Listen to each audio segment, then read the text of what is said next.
Thank you for inviting me to join this important event.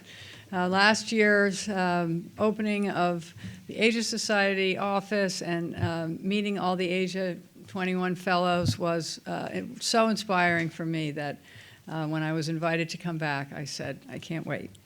I want to thank James Kondo for his leadership of iHouse and Asia Society, Tokyo office, and Sawako-san and others who have worked hard to put this event together.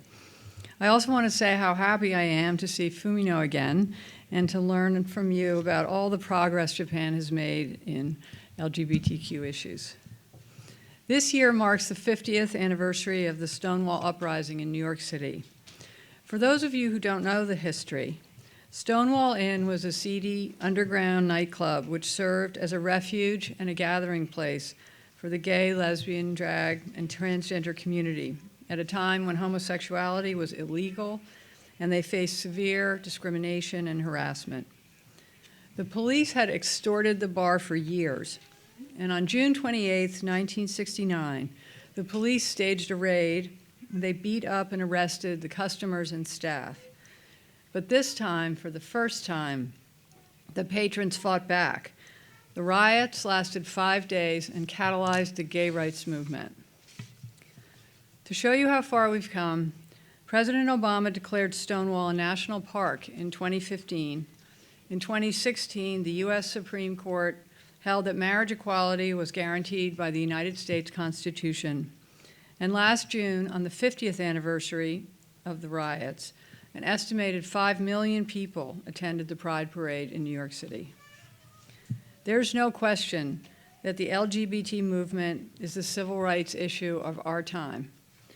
LGBTQ persons continue to be the victims of hate crimes, bullying, and isolation.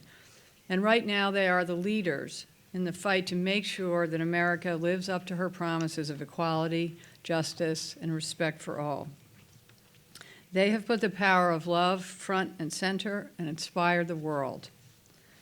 LGBTQ rights are absolutely on the ballot in the United States presidential election in 1920.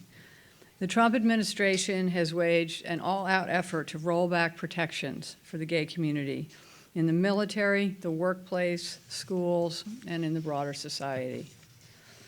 But Democrats are fighting hard. For the first time, there is a top-tier openly gay candidate, Mayor Pete Buttigieg of South Bend, Indiana. All the Democratic candidates have committed to pass the Equality Act, which bans workplace discrimination on the basis of sexual orientation. And the 11 million LGBTQ voters and their families and friends will play a critical role in electing the next president. I've been speaking about America, but I know there are equally courageous people all over the world, including here in this room. When I was serving as ambassador here, I was inspired by the work of the LGBTQ activists in bringing change to Japan, and I know that your committed efforts have led to great progress. I want to congratulate you, and I was honored to join you in fighting for the treatment of people with HIV/AIDS and for recognition. You're fighting for recognition to love who you want. The history of struggle and progress in both our countries teaches us once again that individuals have the power to change the world. It shows the power of courageous citizens when they join together to demand the rights and opportunities to which we are all entitled. And it shows that we can never, never give up in working for a better world. Thank you.